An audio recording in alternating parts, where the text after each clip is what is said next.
Audible is the leading provider of spoken word entertainment and audiobooks, ranging from bestsellers to celebrity memoirs, news, business, and self-development. Every month, members get 1 credit to pick any title, plus 2 Audible originals from a monthly selection, and access to daily news digests from the New York Times, the Wall Street Journal, and the Washington Post, as well as guided meditation programs.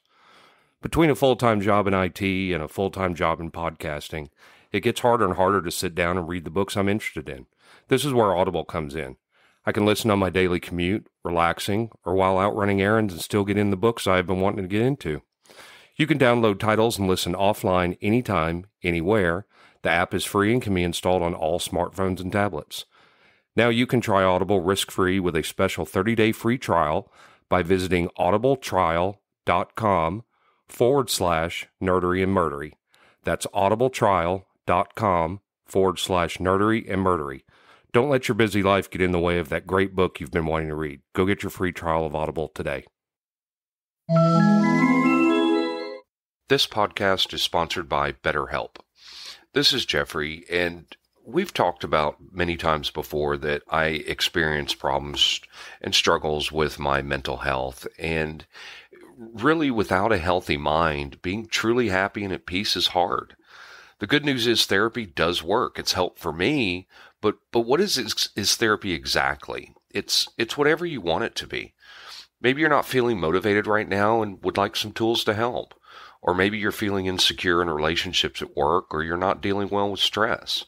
Whatever you need, it's really time to stop being ashamed of normal human struggles, and it's time to start feeling better because you deserve to be happy. And now you don't have to worry about finding an in-person therapist near you to help. BetterHelp is a customized online therapy that offers video, phone, and even live chat sessions with your therapist, so you don't have to see anyone on camera if you don't want to. It's much more affordable than in-person therapy, and you can start communicating with your therapist in under 48 hours. So join the millions of people who are seeing what online therapy is really about. It's always a good time to invest in yourself because you are your greatest asset. And there's a special offer to Nerdery and Murdery listeners. You can get 10% off your first month of professional therapy at betterhelp.com/Nerdery and Murdery. That's betterhelp.com/Nerdery and Murdery. Thanks again to BetterHelp for sponsoring this podcast. Welcome to Nerdery and Murdery, episode 50. Episode Quintero. I'm gonna just.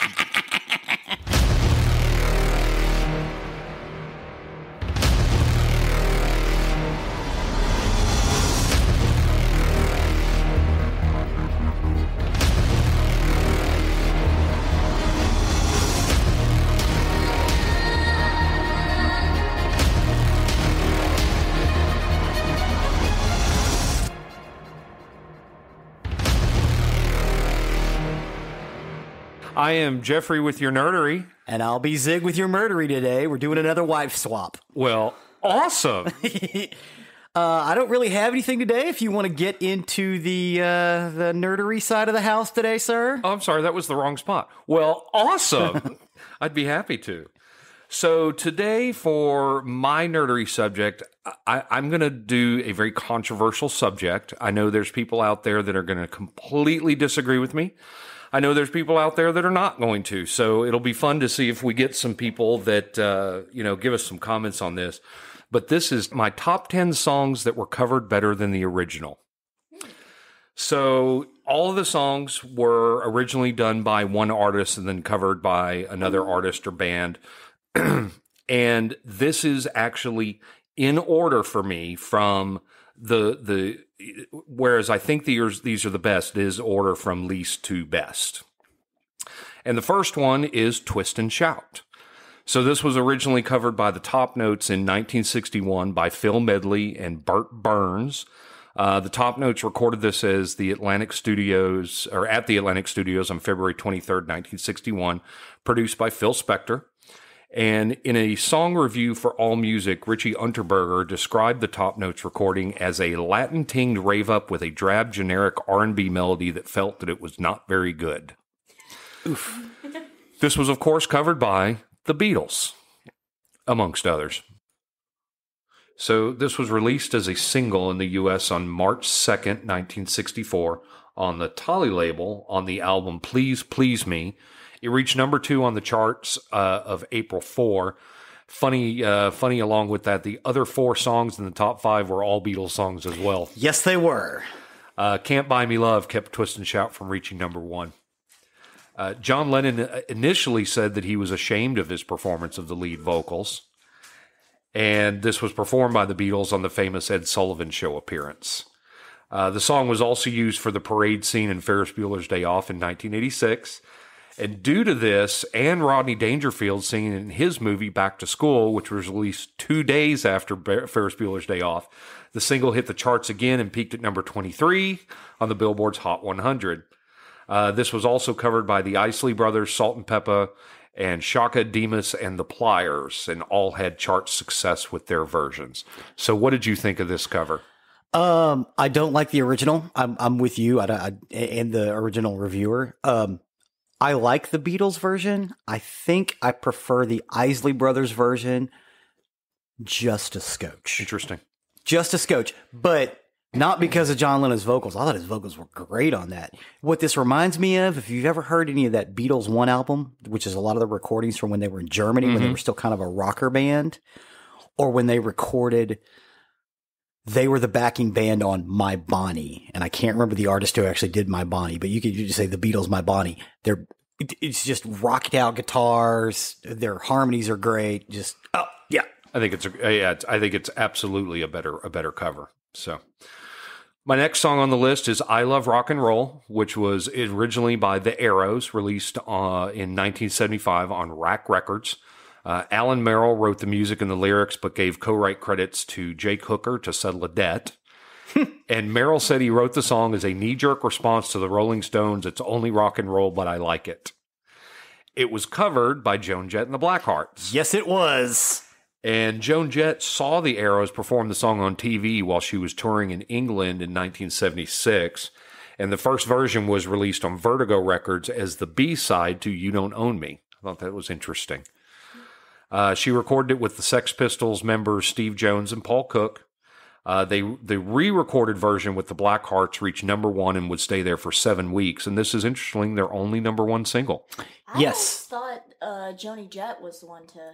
No, she covered this song. This is a cover. And I will say this. I had never heard the Arrows version before you gave me this list. I had neither. And I will probably never hear it again. No, it's not that good. It's terrible. Yes.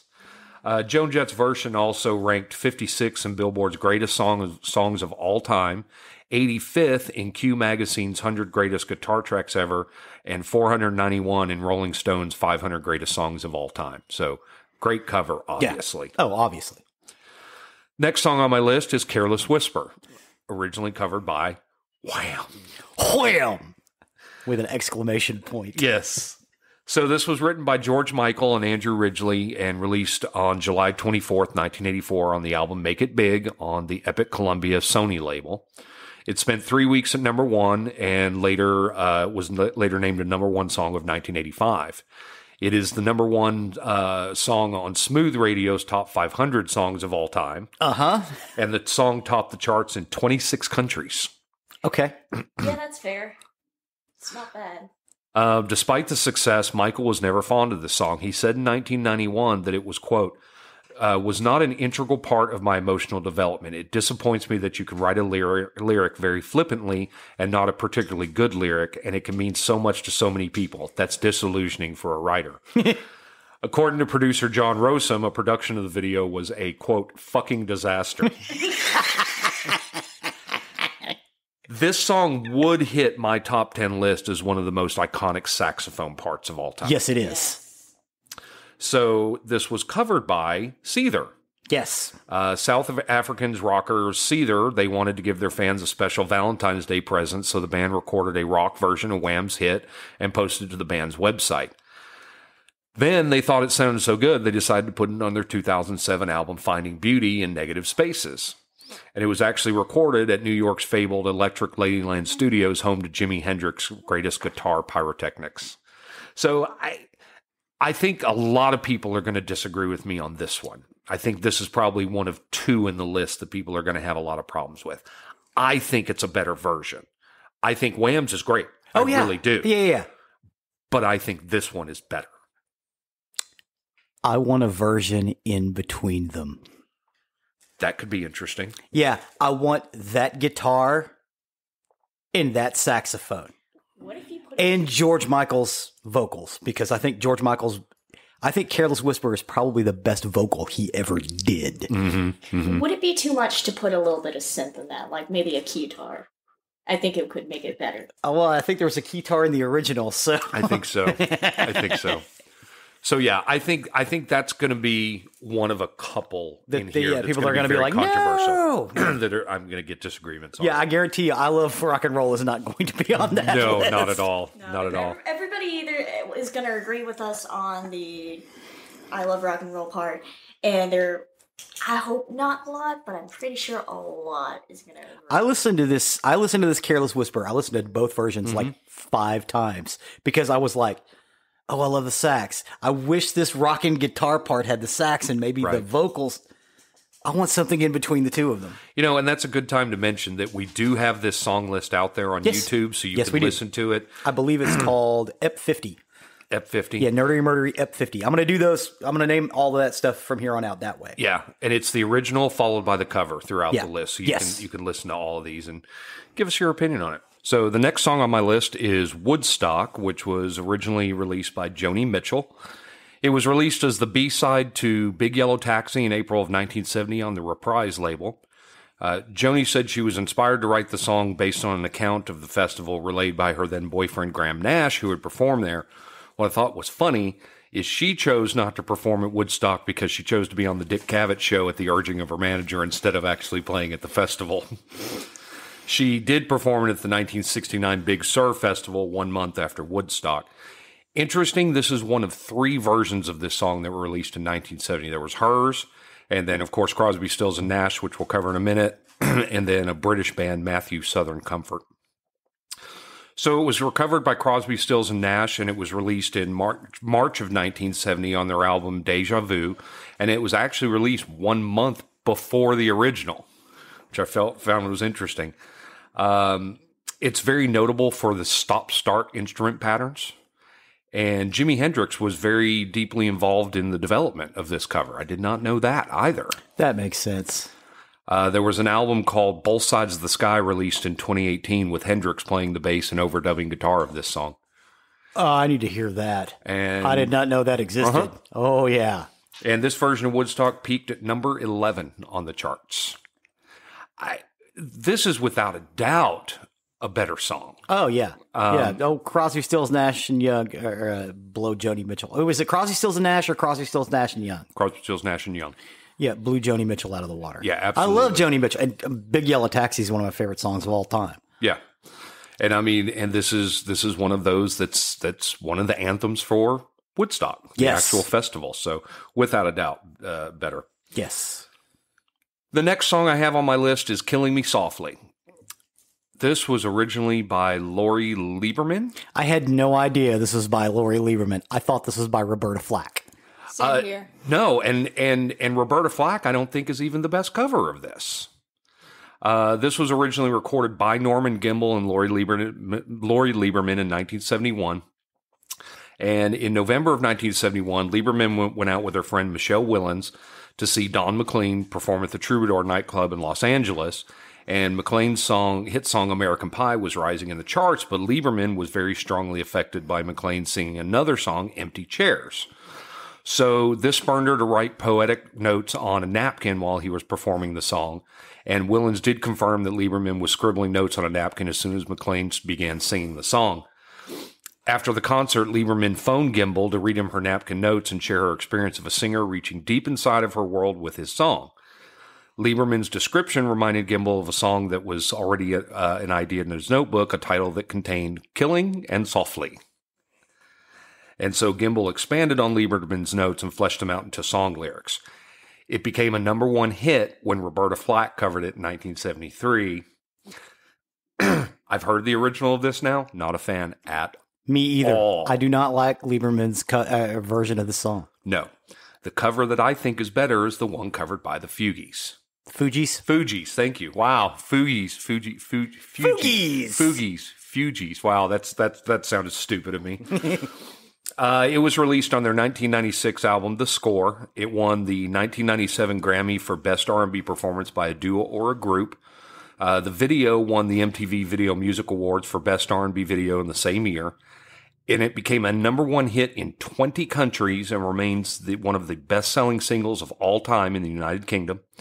It's certified 3 times platinum, both in the UK and the US, and Rolling Stones did include it in their list of 500 best songs of all time. This cover is phenomenal. Oh, yeah. Wyclef Jean just going to town, They owned this song. Oh, yeah. So they owned it up one side and down the other. Yeah.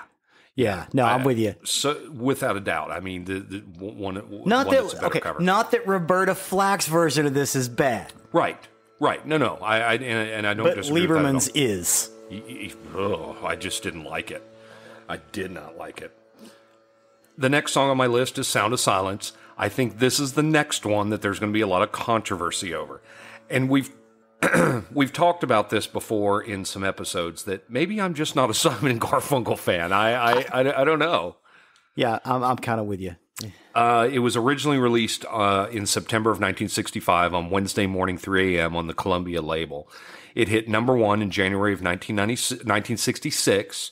And Paul Simon wrote The Sound of Silence when he was 21 years old, with Simon explaining that the song was written in his bathroom where he had turned off the lights better to concentrate. Art Garfunkel, introducing the song in a live performance with Simon in Harlem in June of 66, summed up the song's meaning as the inability of people to communicate with each other, not particularly intentionally, but especially emotionally, so that what you see around you are people unable to love each other. So this was covered by Disturbed, and I don't know if you would consider them heavy metal or hard rock, but it's Disturbed. It's Disturbed. Yeah. Released 50 years after the original album on their album Immortalized in December of 2015 on the Reprise label, and it hit number one on Billboard's Hard Rock Digital Songs and 42 on the Billboard Hot 100. The music video has over 700 million views on YouTube, while the live performance on Conan has over 120 million, making it the most watched video from the Conan show. Paul Simon sent singer David Draymond an email praising Disturbed's performance of the rendition on American talk show Conan. Simon wrote, quote, "Really powerful performance on Conan the other day. First time I've seen you do it live. Nice, thanks." And Draymond responded, quote, "Mr. Simon, I'm honored to be on words. We only hope to pay homage and honor to the brilliance of one of the greatest songwriters of all time. Your compliment means the world to me / us, and we are eternally grateful." This song is beautiful. It is beautiful. And I know this is highly controversial because I know both versions of this song are beautiful. I agree. I do love the song Sound of Silence by Simon and Garfunkel. But I love this one by Disturbed. I just think it's just that much better. You know what? I'm kind of at a toss-up because as much as I like the orchestrations of the Disturbed version better, the musicality of it is better, the way they arranged it was better. The one thing it doesn't have is Art Garfunkel's lyrics going up above. I would rather. That's the only thing that edges it out a little bit. So my problem is I can't decide which I like better. I can understand that. Yeah. That's a hard one for me as well. Yeah. But I think this one is so well done. I would not disagree in the slightest. Yeah, and I know at least one listener who completely disagrees with me on this, but that's okay. So great song. The next, I would say this though. I do not. Hazy Shade of Winter, since we're talking about this, Hazy Shade of Winter, hands down, is better. The Bengals. The Bengals cover is way better. Absolutely. Hands I agree. down. That one almost hit my list. Right on. It almost hit my list because I think that's also a brilliant cover. This is one that shocked me because I didn't know until a couple years ago that this was a cover. And that's All Along the Watchtower, originally by Bob Dylan. Yes. He originally wrote and recorded it on his 1967 album, John Wesley Harding. David Stubbs, in writing on Dylan, summarized that the meaning of the song is that it, quote, obliquely alludes to Bob Dylan's frustrations with his management and with CBS, whom he felt were offering him a royalty rate that was far from commensurate with his status. For Stubbs, the song, quote, features a standoff between the Joker and the thief, with the Joker complaining of businessmen who drink his wine, feeding off him, but refusing to give him his due. It was, of course, covered by Jimi Hendrix. Yes, it was. Released as a single in 1968 and reached number 20 on the U.S. charts, making it Jimi's highest-ranking single. And this is one of the anthems for the Vietnam War. Mm-hmm. There must be some kind of way out of this place. So the Joker to the thief. Well, and the thing is, you hear this song, I'm gonna guarantee 99.99999% of the people that hear this song think it's a Jimi Hendrix song. Yes. And never think of Bob Dylan. No. I don't think the Bob Dylan one is as good. Here's how I listed this. Sure. Jimi Hendrix is number 1. Bear McCreary is number 2. I don't disagree. And third is Bob Dylan. And it's not that I don't like Bob Dylan. I think Bob Dylan's version is good. It ain't Jimi Hendrix good. And it won't ever be Jimi.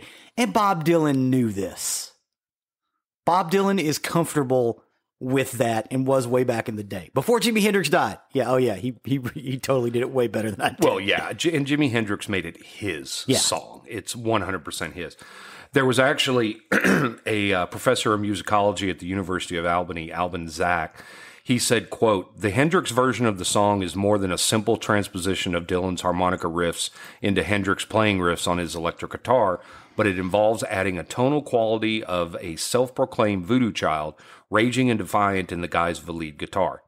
The layering Hendrix introduces in his version is further intensified and is unlike the sonic reserve of Dylan's recording. Here the frequency space teams with dynamic activity, from the highs of the cymbals and tambourines to the lows of the bass guitar and kick drum. The ongoing agitation of the frequency space heightens the track's tense of tumult. That's a good way to say that. That was brilliant. Yeah. Wow. That's like the Shatterer description. Wow. I will say this. There is an interview with Eric Burden of the Animals and War, who worked a lot with Hendrix when he brought him over to England. He talks about the way Jimi Hendrix played. And it was what he was amazed by was his hands, that he was able to, because of the way his hands moved, he could play the rhythm and the lead at the same time. Wow. Yeah. And it was all about the speed of his picking hand and the dexterity of his fingering hand. Wow. Just, again, Hendrix made this his own. My God, no question to me on this one. The next song on my list is Shameless, originally by Billy Joel, which is funny because I only found out that it was Billy Joel's song second. It's on the Stormfront album. It's on Stormfront. It was released in 1991 on that album for the Columbia label. And he said Jimi Hendrix inspired him to write the song. Jimi Hendrix inspired him to write Shameless? Yep. Huh. It peaked at number 40 on the Hot Adult Contemporary track charts. So it was covered by Garth Brooks on his 1991 album Rope in the Wind on the Liberty label, and it went to number 1 on the Billboard's Hot Country Songs. Garth Brooks best described the origin of the song. Quote, Shameless was the longest shot we took with the song. I was talked into becoming a member of a CD club, the 40,000 CDs for a penny deal. With those clubs, they write you with the selection of the month, and if you don't write back and cancel, then they send it to you and charge you for it. I was on the road for 6 months with no one to mail the check and came home to find 6 compact discs in my mailbox. Stormfront by Billy Joel was one of them. I hadn't listened to Billy Joel since the late 70s, probably since Glass Houses. I fell in love with the album and fell back in love with Billy Joel's music. One of his songs really captured me, a song called Shameless. I kept watching it, and when he did not release it as a single, we contacted his people in the hopes that we could cut it. His people sent us a letter acknowledging that he knew who I was and was very honored I was cutting it. That was quite a compliment for me then, as it is now. My hope is that Billy, as a writer, hears this cut and says, yeah, man, the guy's got balls. Huh. Chris Gaines would have done this better. For those of you that don't know, Chris Gaines is Garth Brooks' alter ego. I cannot stand Garth Brooks. But this song is great. Yeah, but when Billy Joel does it. See, and that's where I'm going to disagree. I think Garth Brooks is just brilliant on this song. I do like Garth Brooks. So, maybe that has something to do with it for me. But I felt this cover, and I'm glad that you have an opposition to me on this. Yes. So I have an opposition to you on the next one as well. Oh, okay. The Man Who Sold the World is my next one. We can stay on Shameless, though. Nope. Okay. No, I'm good. The next one is The Man Who Sold the World, originally by David Bowie, written and performed by David Bowie. It was on his third album that was released in 1970. It was actually originally better received by music critics in the U.S. than the U.K. Nevertheless, it was a commercial failure in both countries. However, the 1972 reissue managed to chart in both the U.S. and the U.K. Retrospectively, the album has been praised by critics for the band's performance and the unsettling nature of its music and lyrics, being considered to be to many the start of Bowie's classic period. This was covered by Nirvana. Yes, it was. Released in 1993 on the album MTV Unplugged in New York. And unlike other Unplugged performances, this one was done entirely one take. They didn't do any camera cuts at all. It debuted as number 1 on the Billboard 200. It placed number 279 in 2020 on the Rolling Stones 500 Greatest Albums of All Time. Readers actually rated it as number 8. Bowie himself said he was simply blown away when he found out Kurt Cobain was a fan of his work. He also called the cover heartfelt and wished he had a chance to work with Cobain before Cobain's death in 1994. Bowie loved it. Yes, Bowie loved it.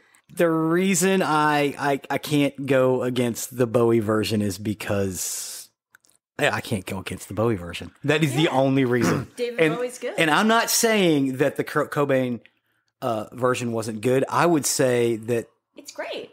They're Unplugged. That whole session is the best stuff they ever did. Well, and I had to go back because this was another one. I wasn't familiar with Bowie's version of this, and so I had to go back and listen. And I just, to me, the Nirvana one is so heartfelt and it's so powerful. I just think I just think it's just a step above Bowie. Yeah. And I am probably in the minority on this one. You know what? I don't think so. I don't think so, because I will agree with you that it's phenomenal. And not only that, he also covered an old 20s blues tune in that one called "Where Did You Sleep Last Night," which is about the big thicket in East Texas. It is a very East Texas song, and when he sings, "I slept in the pines," I defy you not to get a little teary-eyed the way that dude sings it. Having said all of that, I still can't. I can't go against Bowie. I can't. But I'm at a nice edge on Bowie's side. It's just like the other one. It was like, yeah. Well, and you can't beat the original on this one. I feel like too. I wish we could have had them collaborate together. Yes, I think that would have been just incredible. Oh yeah. Incredible. So good. Glad we had a disagreement there on that. Well, I don't know how much of a disagreement. We both think it was wonderful. I'm just that much more on. Right. That much more Bowie, where I'm that much more Nirvana on this one. Yeah. So my last of my top 10 songs, and this is to me the number 1 best cover. That's "Hurt," originally covered by 9 Inch Nails, released in 95 on their second studio album, The Downward Spiral. It was Grammy nominated in 96, but lost to Alanis Morissette's You Ought to Know. I do not like this version at all. I don't either. Period. I don't either. Who is it covered by? Johnny Cash. Johnny Cash. Not only do I agree, so did Johnny Cash and Trent Reznor. Yes. Trent Reznor thought it was a better version than his. I actually have that in here. So Johnny Cash covered it in 2002, and it was one of the last hits he released before his death in 2003. It won the Country Music Award in 2003 for Single of the Year. The video won the Grammy in 2004 for Best Short Form Music Video. And it's listed by multiple publications as one of the most powerful music videos of all time.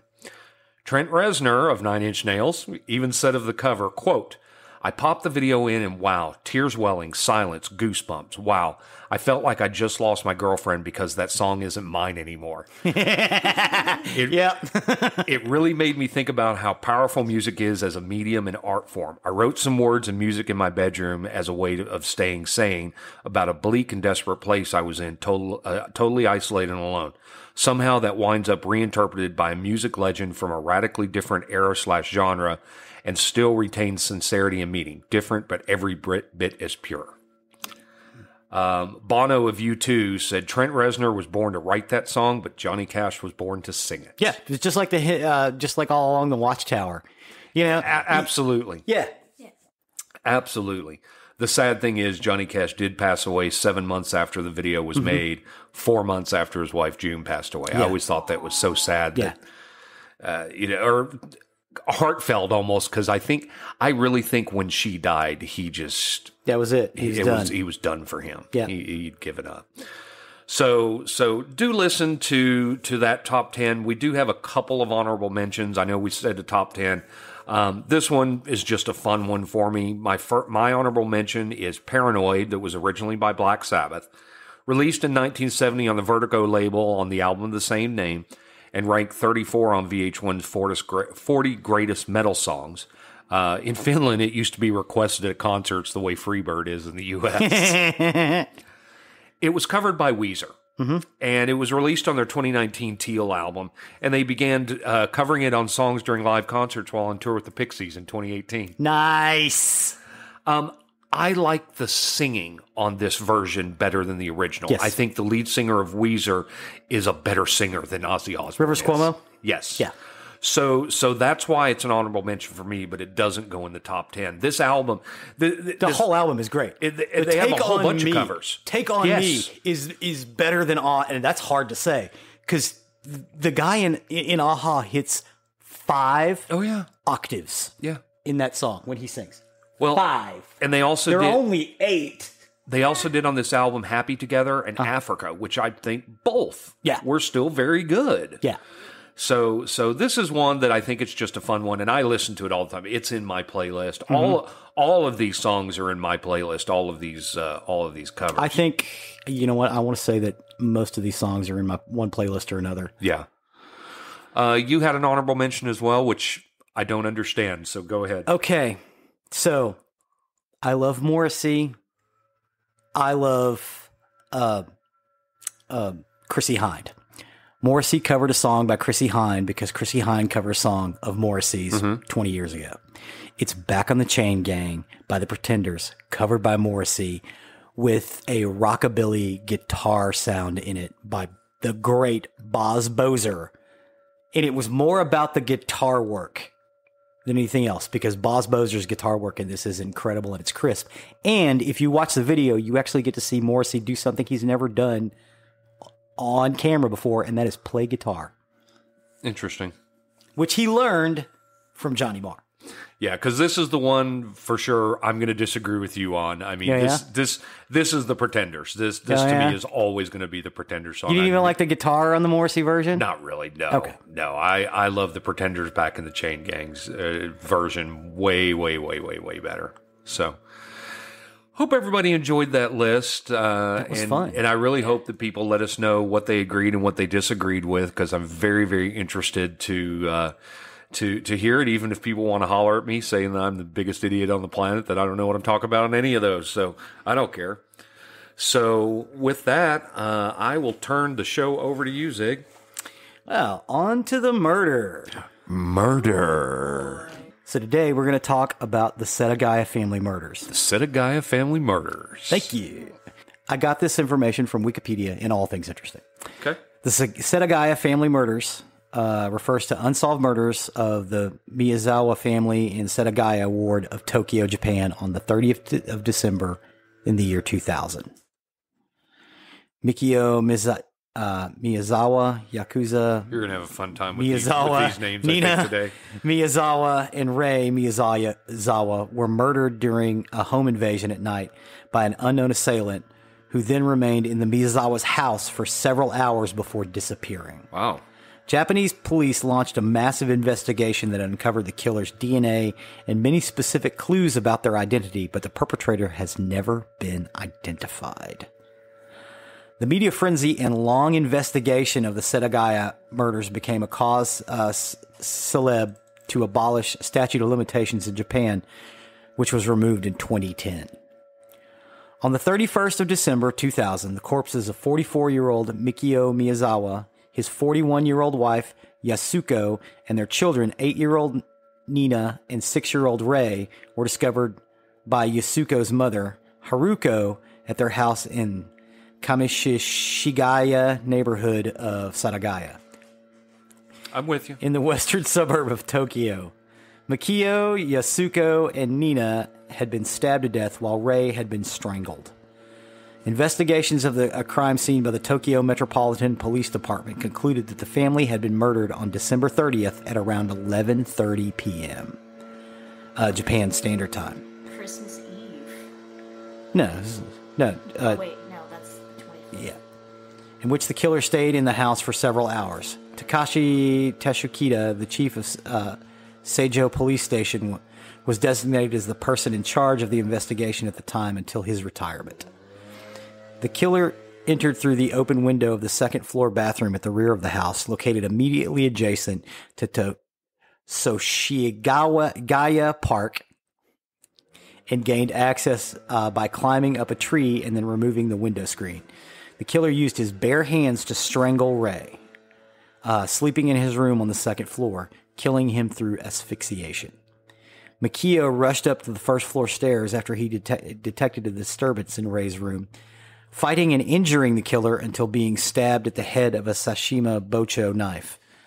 A police report claimed that part of the sashimi's knife blade broke off inside Mikio's head. Oh my God. And the killer then attacked Yasuko and Nina with a broken knife until using a santoku knife from the house to murder them. The killer remained inside the house for 2 to 10 hours using the family computer, consuming 4 bottles of barley tea, melon, and 4 ice creams from their refrigerator, using their toilet and leaving his feces in it without blushing. He didn't top deck it either. Wait, what year was this? 2000. December of almost 2001. Wow. There's DNA all over this, yes. all over this scene. Yes, there is. Treating his injuries using first aid kits and other sanitary products, and taking a nap on the sofa in the second floor living room. Drawers and papers were ransacked, with some being dumped in the bath and toilet, and some money was taken, although more was left behind. Surprisingly, the killer left 10 items behind: 2 on the family sofa, knife, muffler, hip bag, sweater, jacket, hat, gloves, shoes, and 2 handkerchiefs. An analysis of Mikio Miyazawa's computer revealed that it had connected to the internet the morning after the murders at 1:18 a.m. and again around 10 a.m. Around the time Yasuko's mother, Haruko, entered the house and discovered the murders. Haruko became suspicious after being unable to call her daughter. The killer had unplugged the phone line and visited the house, but received no answer after ringing the doorbell. Authorities believe the killer had stayed in the house until at least 1:18 a.m., but the computer usage at 10 a.m. could have also accidentally triggered by Haruko accidentally moving the mouse during her discovery of the crime scene. Police have been able to deduce several very specific clues about the perpetrator's identity, but have been unable to produce or apprehend a suspect. Wow. This is very rare in Japan. Yeah, and especially as much DNA that's sitting around this blood, scene. Feces. Right. Yeah. It was determined that the killer had eaten string beans and sesame seeds the previous day after analyzing feces from the killer in the Miyazawa's bathroom. And they determined that the clothes and sashimi knife left behind by the killer had been purchased in Kanagawa Prefecture. Police also learned that only 130 units of the killer's sweater were made and sold, and that have only been able to track down 12 of the people who bought the sweaters. Trace amounts of sand were also found inside the hip bag of the perpetrators left at the scene, which after analysis had been determined to come from the Nevada desert. more exactly the area around Edwards Air Force Base in California. The investigation into the murders is among the largest in Japanese history, involving over 246,044 investigators. So, did this family have any ties to the U.S.? No. Nobody served or... No. Wow. They collected over 12,545 pieces of evidence. All evidence related to the case remains in the custody of this particular police station. Mm-hmm. In 2015, it was reported that 40 officers were assigned to the case full time. In 2019, it was reported that 35 officers are still assigned to the case. Every year, the TMPD makes a pilgrimage to the house for memorial ceremonies. Takeshi Toshida, the chief of Seiho Police Station, was designated as the person in charge of the investigation at the time until his retirement. In 2015, an Irie, older sister of Yasuko Mikazawa, filed a complaint to the Broadcasting Human Rights and other related rights committees of the Broadcasting Ethics and Program Improvement Organization after she claimed that the TV Asahi documentary aired in 2014 misrepresented her after a TV Asahi reporter, an ex-FBI agent, used profiling to back a theory that the killer murdered the Miyazawas out of resentment. So the sister, somebody pointed the finger at the sister, and the sister sued him because, like, it's not me, I wasn't even there. Right. In 2019, the TMPD announced that the Miyazawa's house will be torn down because of its age and risk of collapsing, with the interior already showing signs of deterioration. The move was appealed by the family and supporters. All evidence related to the case remain in custody. The MPD suspects, the motive was money and goods because bank cards and other items were found spread out in the home. Police have worked on the theory that the crime was committed by an acquaintance of the family. Detective Matsumori's thoughts. The perpetrators left clothing and other items at the crime scene. There were also signs that the killer consumed ice cream and tea in the home and used Mikio's personal computer to visit the website of a theatrical troupe. The perpetrator is believed to be a male around 170 centimeters tall with a blood type of A. Tests of DNA samples collected at the scene indicate the suspect may have had foreign roots. Matsumori was assigned to the case in April of 2002, 15 months after the killing of the family of 4. It was her first murder case. She tries to be herself in front of the Setsuko and her husband, Yoshiyuki, who died in 2012 at the age of 84. The detective talked about her hometown, family, and work, and visited the victim's grave with the grieving family members. Now, this detective, she puts up the little waving cats and lights candles in a shrine every year, and she says she will continue to do that until they find the criminal. As far as they could tell, they've brought several thousand people in and tested them. It's nobody who's around. So one of the theories is that it was a service member, possibly stationed in Japan, because they did the DNA samples, and this person does have some foreign roots. But they don't have... They found the sand from Nevada. Yeah, and they found the sand from around Edwards Air Force Base. So, I mean, that's a pretty good indication. But there aren't any bases near this area. Well, and still there's the why. Yeah. Why was this done? Why would you do that? Yeah, why would you go in and kill a family of 4 that had no ties to anybody? Right. I mean, they were a regular Japanese... middle-class family. Just regular old family. There's no ties to drugs. There's no ties to organized crime. Nothing. Well, and that's what I was going to ask. I mean, I was going to ask drug. Any ties to sex workers or... Nothing. I mean... There is nothing. That's what stumps them, because they've got all this DNA evidence. Right. But there's no... I mean... Well, okay, but hold on. If they've got DNA... If they have DNA evidence... Every member of the military since, I think, 1975 has their DNA on file. Really? Every single So one. they could... Well, can the Japanese ask for that? I don't know. I mean, we're allies with Japan. Why not? If they found evidence that it was from somebody from Nevada, surely they could, because we actually have a DNA repository. I did not know that. Yes. I actually know somebody who used to work for the DNA repository. Oh, that's really cool. And I think it's since 1975 that, because your blood's on record, and so they have that DNA. So surely, if they felt there were ties to the U.S., they could request assistance. I mean, we've got the DNA database, here that we're starting to search all the time. So I don't understand why they didn't. This poor detective Matsumori, this has become her life's work. She spends time with the family. She goes on and briefs new detectives coming in about the crime. Of course, she's still a detective, still working. But yeah, this was her first murder case, and this is the only one she's never been able to solve. Wow. Yeah. Having to spend like so many years trying to find this. At this point, 22. Victims, No, I'm sorry, 20, because she was assigned this case in 2002. Having to find finding this killer for this poor family just probably weighs on her a lot, and I do feel for her. I just.